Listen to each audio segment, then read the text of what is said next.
This is a continuation of A Room with a View by E.M. Forster, comprising chapters 19 and 20, the end. Chapter 19. Lying to Mr. Emerson. The Miss Allens were found in their beloved Temperance Hotel near Bloomsbury-on-Clean. Airless establishment much patronised by provincial England. They always perched there before crossing the great seas, and for a week or two would fidget gently over clothes, guide-books, Mackintosh squares, digestive bread, and other continental necessaries. That there are shops abroad, even in Athens, never occurred to them, for they regarded travel as a species of warfare, only to be undertaken by those who have been fully armed at the Haymarket stores. Miss Honeychurch, they trusted, would take care to equip herself duly.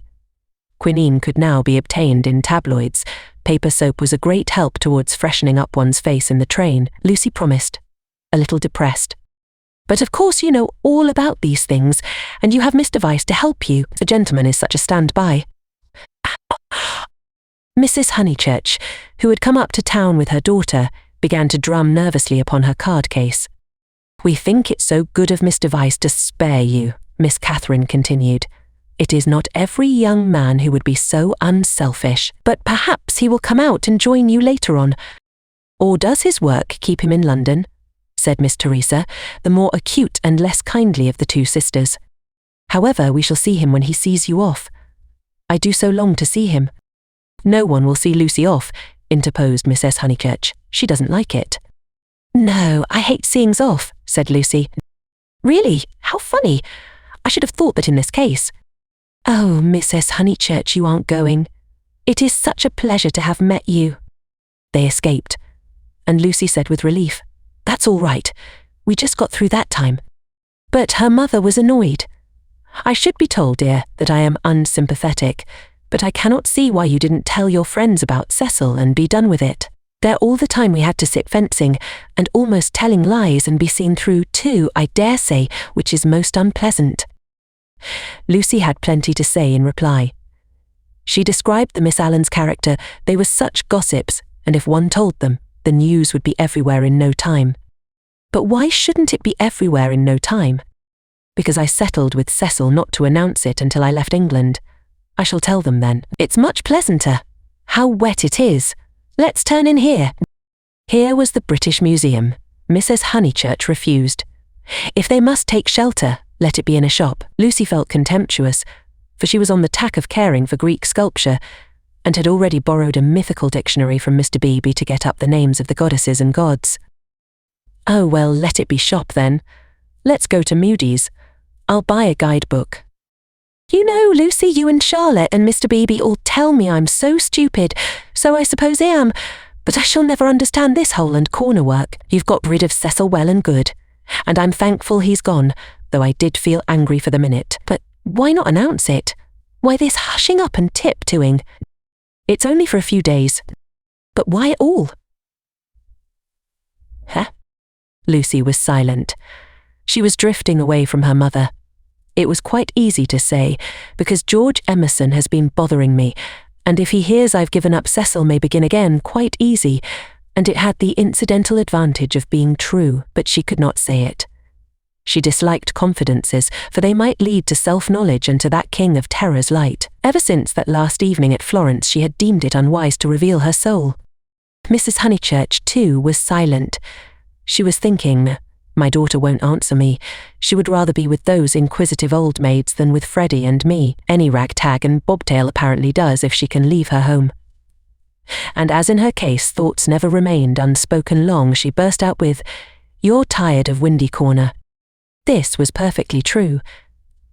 Lucy had hoped to return to Windy Corner when she escaped from Cecil, but she discovered that her home existed no longer. It might exist for Freddie, who still lived and thought straight, but not for one who had deliberately warped the brain. She did not acknowledge that her brain was warped, for the brain itself must assist in that acknowledgement, and she was disordering the very instruments of life. She only felt, "I do not love George, I broke off my engagement. Because I did not love George, I must go to Greece because I do not love George. It is more important that I should look up gods in the dictionary than that I should help my mother. Everyone else is behaving very badly."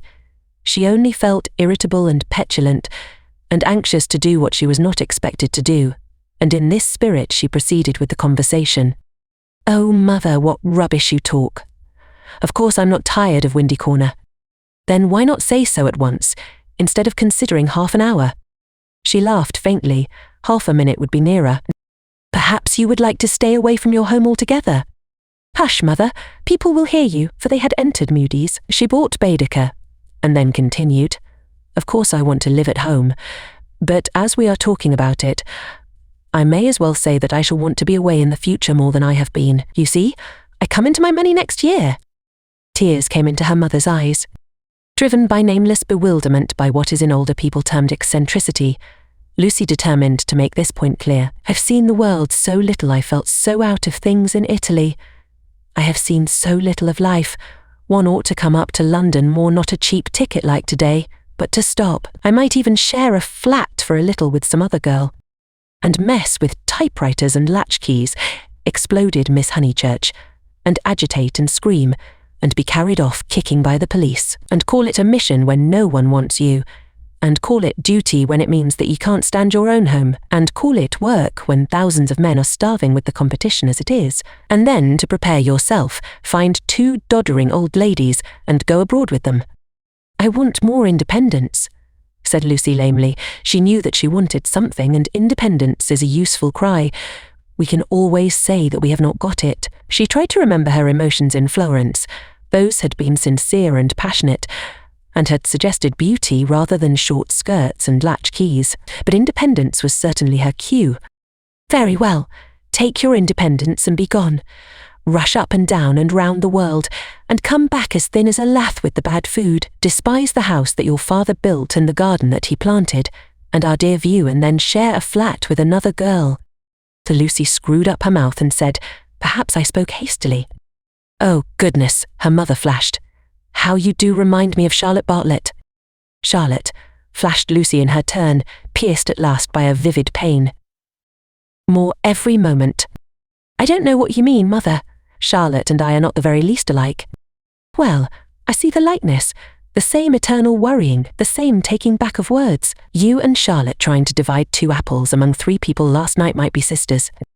What rubbish.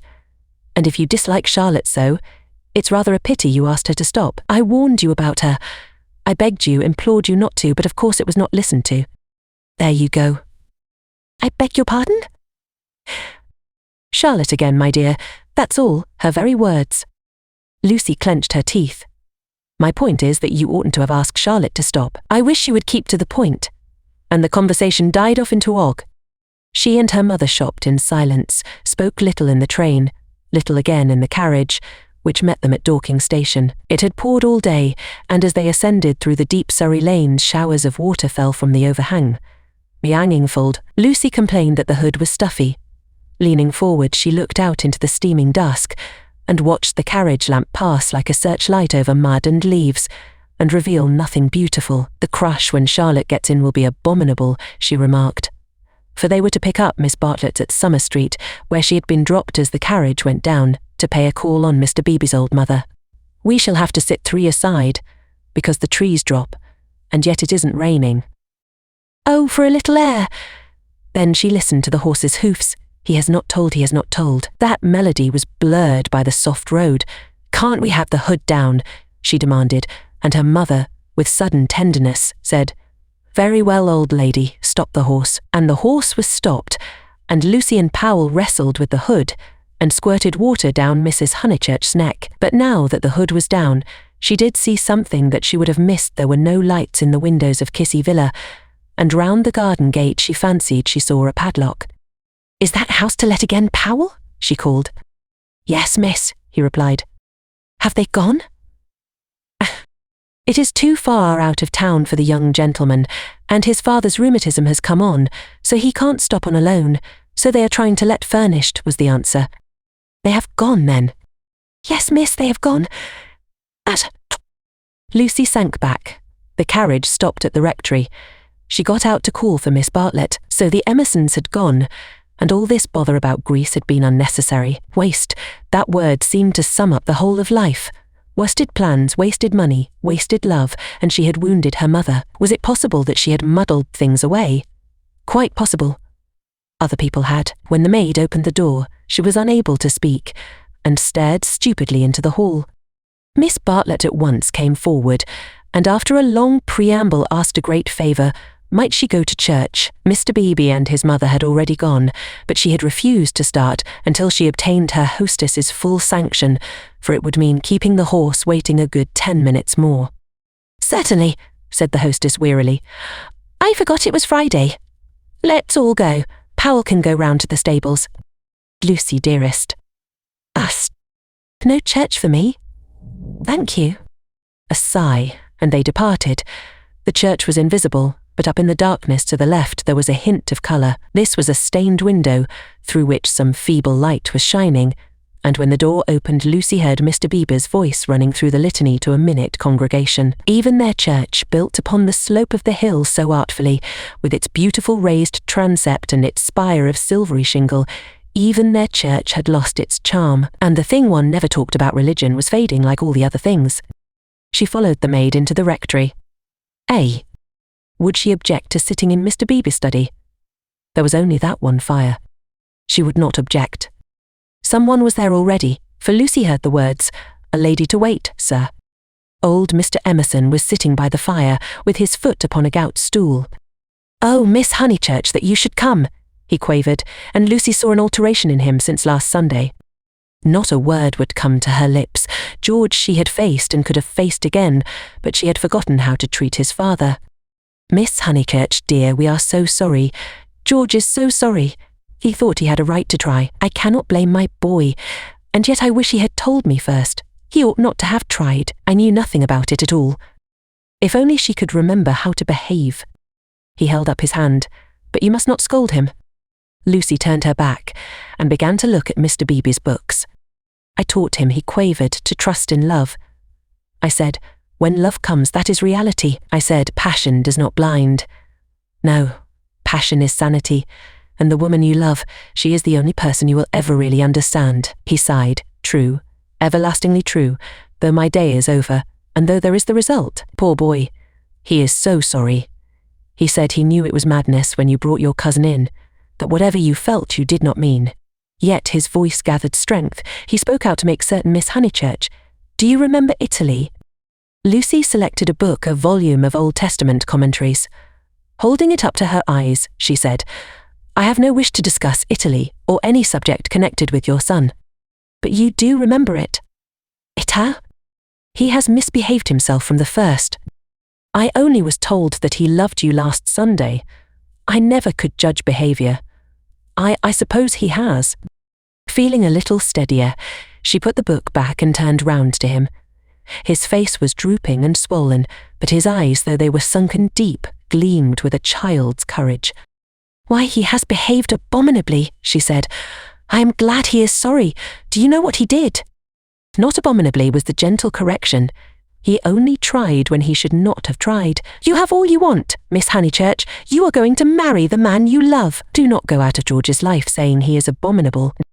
"No, of course," said Lucy, ashamed at the reference to Cecil. "Abominable is much too strong. I am sorry I used it about your son. I think I will go to church after all. My mother and my cousin have gone. I shall not be so very late." "Especially as he has gone under," he said quietly. "What was that?" "Gone under naturally." He beat his palms together in silence. His head fell on his chest. "I don't understand." "As his mother did." "Did." "But Mr. Emerson, what are you talking about?" "When I wouldn't have George baptized," said he. Lucy was frightened, and she agreed that baptism was nothing, but he caught that fever when he was 12 and she turned round. She thought it a judgment.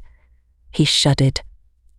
Horrible when we had given up that sort of thing and broken away from her parents.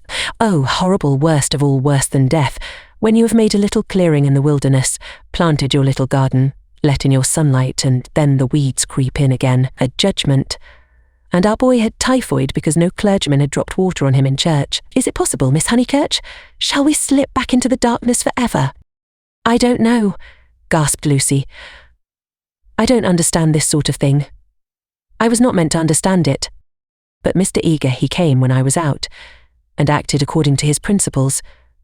I don't blame him or anyone, but by the time George was well, she was ill. He made her think about sin, and she went under thinking about it. It was thus that Mr. Emerson had murdered his wife in the sight of God. "Oh, how terrible," said Lucy, forgetting her own affairs at last. "He was not baptized," said the old man. "I did hold firm, and he looked with unwavering eyes at the rows of books, as if at what cost he had won a victory over them. My boy shall go back to the earth untouched." She asked whether young Mr. Emerson was ill.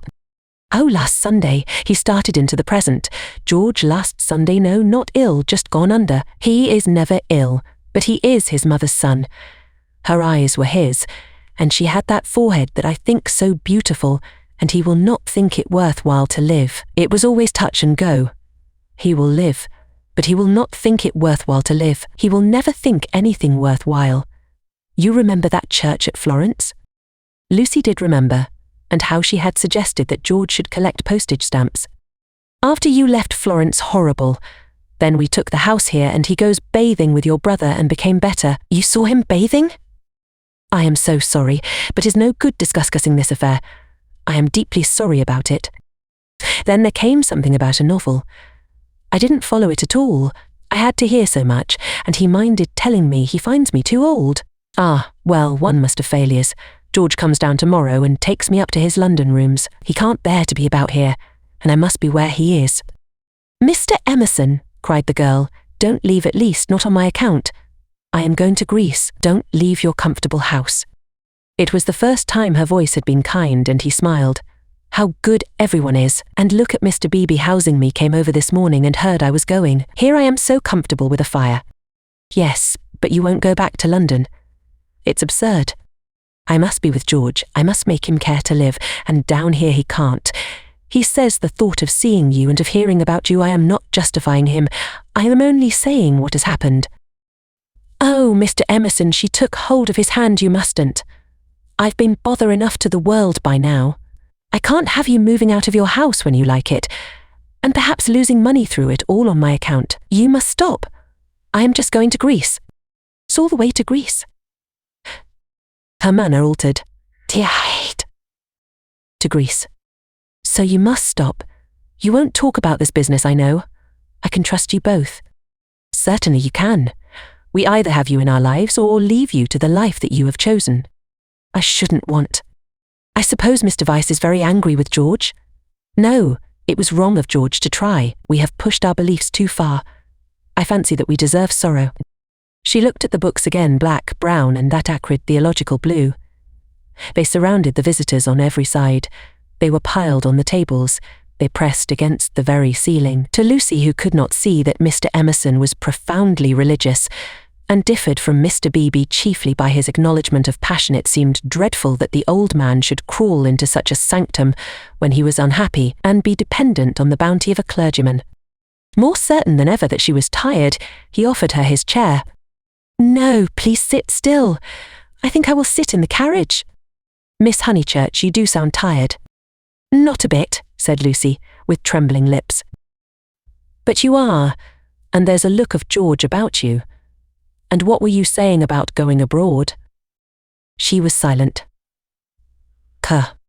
Greece, and she saw that he was thinking the word over Greece. "But you were to be married this year, I thought." "Not till January, it wasn't," said Lucy, clasping her hands. Would she tell an actual lie when it came to the point? "I suppose that Mr. Vyse is going you. I hope it isn't because George spoke that you are both going." "No." "Ow?" "I hope that you will enjoy Greece with Mr. Vyse." "Thank you." At that moment Mr. Beebe came back from church. His cassock was covered with rain. "That's all right," he said kindly. "I counted on you two keeping each other company. It's pouring again. The entire congregation, which consists of your cousin, your mother, and my mother, stands waiting in the church till the carriage fetches it. Did Powell go round?" "And I think so. I'll see." "No, of course I'll see. How are the Miss Allens?" "Very well, thank you." "Did you tell Mr. Emerson about Greece?" I did. Don't you think it very plucky of her, Mr. Emerson, to undertake the two Miss Allens? Now, Miss Honeychurch, go back, keep warm. I think 3 is such a courageous number to go travelling," and he hurried off to the stables. "He is not going," she said hoarsely. I made a slip. Mr. Vyse does stop behind in England. Somehow it was impossible to cheat this old man, to George, to Cecil. She would have lied again, but he seemed so near the end of things, so dignified in his approach to the gulf, of which he gave one account, and the books that surrounded him another. Me, so mild to the rough paths that he had traversed, that the true chivalry, not the worn-out chivalry of sex, but the true chivalry that all the young may show to all the old awoke in her, and, at whatever risk, she told him that Cecil was not her companion to Greece, and she spoke so seriously that the risk became a certainty, and he, lifting his eyes, said, "You are leaving him.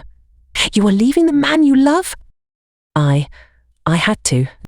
"Why, Miss Honeychurch, why?" Terror came over her, and she lied again. She made the long, convincing speech that she had made to Mr. Beebe, and intended to make to the world when she announced that her engagement was no more. He heard her in silence, and then said, "My dear, I am worried about you." It seems to me dreamily. She was not alarmed that you are in a muddle. She shook her head. Take an old man's word. There's nothing worse than a muddle in all the world. It is easy to face death and fate, and the things that sound so dreadful. It is on my muddles that I look back with horror on the things that I might have avoided. We can help one another but little. I used to think I could teach young people the whole of life, but I know better now. And all my teaching of George has come down to this: beware of muddle. Do you remember in that church when you pretended to be annoyed with me and weren't? Do you remember before, when you refused the room with the view? Those were muddles, little, but ominous, and I am fearing that you are in one now. She was silent. Don't trust me, Miss Honeychurch. Though life is very glorious, it is difficult. She was still silent. Life, wrote a friend of mine, is a public performance on the violin, in which you must learn the instrument as you go along. I think he puts it well. Man has to pick up the use of his functions as he goes along, especially the function of love. Then he burst out excitedly, "That's it. That's what I mean. You love George." And after his long preamble, the 3 words burst against Lucy like waves from the open sea. "But you do," he went on, not waiting for contradiction.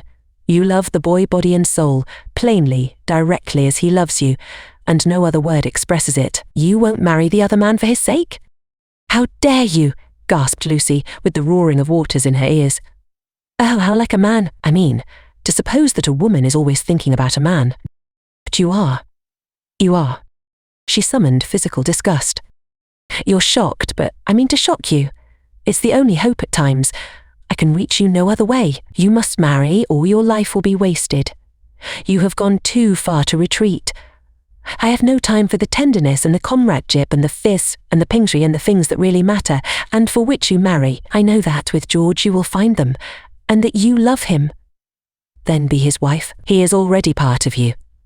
Though you fly to Greece, and never see him again, or forget his very name, George will work in your thoughts till you die. It isn't possible to love and to part. You will wish that it was. You can transmute love, ignore it, muddle it, but you can never pull it out of you. I know by experience that the poets are right. Love is eternal." Lucy began to cry with anger, and though her anger passed away soon, her tears remained. "I only wish poets would say this, too. Love is of the body, not the body, but of the body. Ah, the misery that would be saved if we confessed that. Ah, for a little directness to liberate the soul. Your soul, dear Lucy. I hate the word now because of all the cant with which superstition has wrapped it round. But we have souls. I cannot say how they came nor whither they go, but we have them. And I see you ruining yours. I cannot bear it. It is again the darkness creeping in. It is hell." Then he checked himself. "What nonsense I have talked, how abstract and remote. And I have made you cry. Dear girl, forgive my prosiness. Marry my boy. When I think what life is, and how seldom love is answered by love, marry him. It is one of the moments for which the world was made." She could not understand him. The words were indeed remote, yet as he spoke the darkness was withdrawn, veil after veil, and she saw to the bottom of her soul. "Then, Lucy, you frightened me," she moaned. "Cecil, Mr. Beebe, the tickets bought everything." She fell sobbing into the chair. "I am caught in the tangle. I must suffer and grow old away from him. I cannot break the whole of life for his sake. They trusted me." A carriage drew up at the front door. "Give George my love once only. Tell him muddle." Then she arranged her veil, while the tears poured over her cheeks and sighed. Lucy. Stop! Yes. No, they are in the hall. Oh, please not, Mr. Emerson, they trust me. But why should they when you have deceived them? Mr. Beebe opened the door, saying, Here's my mother. You're not worthy of their trust. What's that? Said Mr. Beebe sharply. I was saying, why should you trust her when she deceived you? 1 minute, mother. He came in and shut the door. I don't follow you, Mr. Emerson. To whom do you refer? Trust whom? I mean she has pretended to you that she did not love George. They have loved one another all along. Mr. Beebe looked at the sobbing girl. He was very quiet, and his white face with its ruddy whiskers seemed suddenly inhuman. A long black column he stood and awaited her reply. I shall never marry him, quavered Lucy. A look of contempt came over him, and he said, Why not? Mr. Beebe, I have misled you. I have misled myself. Oh, rubbish, Miss Honeychurch. It is not rubbish, said the old man hotly. It's the part of people that you don't understand. Mr. Beebe laid his hand on the old man's shoulder pleasantly. Lucy, Lucy, called voices from the carriage. Mr. Beebe, could you help me? He looked amazed at the request, and said in a low, stern voice, I am more grieved than I can possibly express. It is lamentable, lamentable, incredible. What's wrong with the boy? Fired up the other again. Nothing, Mr. Emerson, except that he no longer interests me. Marry George, Miss Honeychurch. He will do admirably. He walked out and left them. They heard him guiding his mother upstairs. Lucy, the voices called. She turned to Mr. Emerson in despair, but his face revived her. It was the face of a saint who understood. Now it is all dark. Now beauty and passion seem never to have existed. I know. But remember the mountains over Florence and the view. Ah, dear, if I were George and gave you one kiss, it would make you brave. You have to go cold into a battle that needs warmth, out into the muddle that you have made yourself, and your mother and all your friends will despise you. Oh, my darling, and rightly, if it is ever right to despise. George still dark, all the tussle and the misery without a word from him. Am I justified? Into his own eyes tears came. Yes, for we fight for more than love or pleasure. There is truth. Truth counts. Truth does count. You kiss me, said the girl. You kiss me. I will try. He gave her a sense of deities reconciled, a feeling that, in gaining the man she loved, she would gain something for the whole world. Throughout the squalor of her homeward drive she spoke at once, his salutation remained. He had robbed the body of its taint, the world's taunts of their sting. He had shown her the holiness of direct desire. She never exactly understood, she would say in after years, how he managed to strengthen her. It was as if he had made her see the whole of everything at once. Chapter 20. The End of the Middle Ages. The Miss Allens did go to Greece, but they went by themselves. They alone of this little company will double Malea, and plough the waters of the Saronic Gulf. They alone will visit Athens and Delphi, and either shrine of intellectual song that upon the Acropolis, encircled by blue seas, that under Parnassus, where the eagles build and the bronze charioteer drives undismayed towards infinity. Trembling, anxious, cumbered with much digestive bread, they did proceed to Constantinople. They did go round the world. The rest of us must be contented with a fair, but a less arduous, goal. Italian petimus, we returned to the Pension Bertolini. George said it was his old room. No, it isn't, said Lucy, because it is the room I had, and I had your father's room. I forget why Charlotte made me, for some reason. He knelt on the tiled floor, and laid his face in her lap. George, you baby, get up. Why shouldn't I be a baby? Murmured George. Unable to answer this question, she put down his sock, which she was trying to mend, and gazed out through the window. It was evening, and again the spring. Oh, bother Charlotte, she said thoughtfully. What can such people be made of? Same stuff as parsons are made of. Nonsense. Quite right. It is nonsense. Now you get up off the cold floor, or you'll be starting rheumatism next, and you stop laughing and being so silly. Why shouldn't I laugh, he asked, pinning her with his elbows and advancing his face to hers. What's there to cry at? Kiss me here. He indicated the spot where a kiss would be welcome. He was a boy after all. When it came to the point, it was she who remembered past, she into whose soul the iron had entered, she who knew whose room and this had been last year. It endeared him to her strangely that he should be sometimes wrong. "Any letters?" he asked. "Just a line from Freddie." "Now kiss me here, then here." Then, threatened again with rheumatism, he strolled to the window, opened it, as the English will, and leant out. There was the parapet, there the river, there to the left the beginnings of the hills. The cab driver, who had once saluted him with the hiss of a serpent, might be that Vatfian who had set this happiness in motion 12 months ago. A passion of gratitude, all feelings grow to passions in the south, came over the husband, and he blessed the people and the things who had taken so much trouble about a young fool. Yeah, he had helped himself, it is true, but how stupidly. All the fighting that mattered had been done by others, by Italy, by his father, by his wife. "Lucy, you come and look at the cypresses, and the church, whatever its name is, still shows. San Miniato." "I'll just finish your sock." "Signorino, domani famemo uno giro," called the cabman, with engaging certainty. George told him that he was mistaken. They had no money to throw away on driving. And the people who had not meant to help, the Miss Lavishes, the Cecils, the Miss Bartletts, ever prone to magnify fate, George counted up the forces that had swept him into this contentment. Anything good in Freddie's letter? Not yet. His own content was absolute, but hers held bitterness. The Honeychurches had not forgiven them. They were disgusted at her past hypocrisy. She had alienated Windy Corner, perhaps forever. What does he say? Silly boy. He thinks he's being dignified. He knew we should go off in the spring. He has known it for 6 months, that if Mother wouldn't give her consent, we should take the thing into our own hands. They had fair warning, and now he calls it an elopement. Ridiculous boy. Signorino, domani faremo uno giro. But it will all come right in the end. He has to build us both up from the beginning again. I wish, though, that Cecil had not turned so cynical about women. He has, for the second time, quite altered. Why will men have theories about women? I haven't any about men. I wish, too, that Mr. Beebe. You may well wish that. He will never forgive us, I mean. He will never be interested in us again. I wish that he did not influence them so much at Windy Corner. I wish he hadn't but if we act the truth, the people who really love us are sure to come back to us in the long run. Perhaps. Then he said more gently, well, I acted the truth, the only thing I did do, and you came back to me, so possibly you know. He turned back into the room. Nonsense with that sock.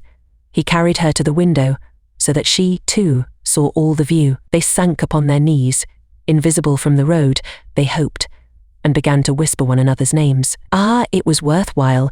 It was the great joy that they had expected, and countless little joys of which they had never dreamt. They were silent. Signorino, domani faremo. Oh, bother that man. But Lucy remembered the vendor of photographs and said, no, don't be rude to him. Then, with a catching of her breath, she murmured, Mr. Eager and Charlotte, dreadful frozen Charlotte. How cruel she would be to a man like that. Look at the lights going over the bridge. But this room reminds me of Charlotte. How horrible to grow old in Charlotte's way, to think that evening at the rectory that she shouldn't have heard your father was in the house, for she would have stopped me going in, and he was the only person alive who could have made me see sense. You couldn't have made me.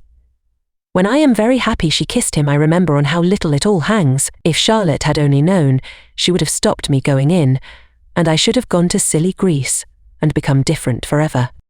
She did know, said George. She did see my father, surely. He said so. Oh, no, she didn't see him. She was upstairs with old Miss Beebe, don't you remember? And then went straight to the church. She said so. George was obstinate again. My father, said he, saw her, and I prefer his word.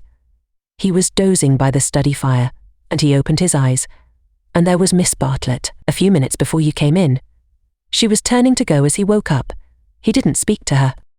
Then they spoke of other things, the desultory talk of those who have been fighting to reach one another, and whose reward is to rest quietly in each other's arms. It was long ere they returned to Miss Bartlett, but when they did her behaviour seemed more interesting. George, who disliked any darkness, said, it's clear that she knew. Then, why did she risk the meeting? She knew he was there, and yet she went to church. They tried to piece the thing together. As they talked, An incredible solution came into Lucy's mind. She rejected it and said, how like Charlotte to undo her work by a feeble muddle at the last moment, but something in the dying evening, in the roar of the river, in their very embrace warned them that her words fell short of life, and George whispered, or did she mean it? Mean what? Signorino, domani faremo anno giro. Or. Lucy bent forward and said with gentleness, lascia, prego, lascia, siamo sposati. Scusi tanto, signora, he replied in tones as gentle and whipped up his horse. Buona sera e grazie. Oh, di? Eist. Niente. The cabman drove away singing. Mean what, George? He whispered. Is it this? Is this possible? I'll put a marvel to you. That your cousin has always hoped, that from the very first moment we met, she hoped, far down in her mind, that we should be like this, of course, very far down, that she fought us on the surface, and yet she hoped. I can't explain her any other way, can you? Look how she kept me alive in you all the summer, how she gave you no peace, how month after month she became more eccentric and unreliable. The sight of us haunted her, or she couldn't have described us as she did to her friend. There are details it burnt. I read the book afterwards. She is not frozen, Lucy, she is not withered up all through. She tore us apart twice, but in the rectory that evening she was given one more chance to make us happy. We can never make friends with her or thank her, but I do believe that, far down in her heart, far below all speech and behaviour, she is glad. It is impossible, murmured Lucy, and then, remembering the experiences of her own heart, she said, no, it is just possible. Youth enwrapped them. The song of faith unannounced, passion requited, love attained, but they were conscious of a love more mysterious than this. The song died away, they heard the river, bearing down the snows of winter into the Mediterranean. The end. Best audiobooks for free hopes that you have enjoyed this production of A Room with a View by E.M. Forster. Please subscribe to our channel on YouTube and Rumble, as your subscription is the support we need to create more great free content.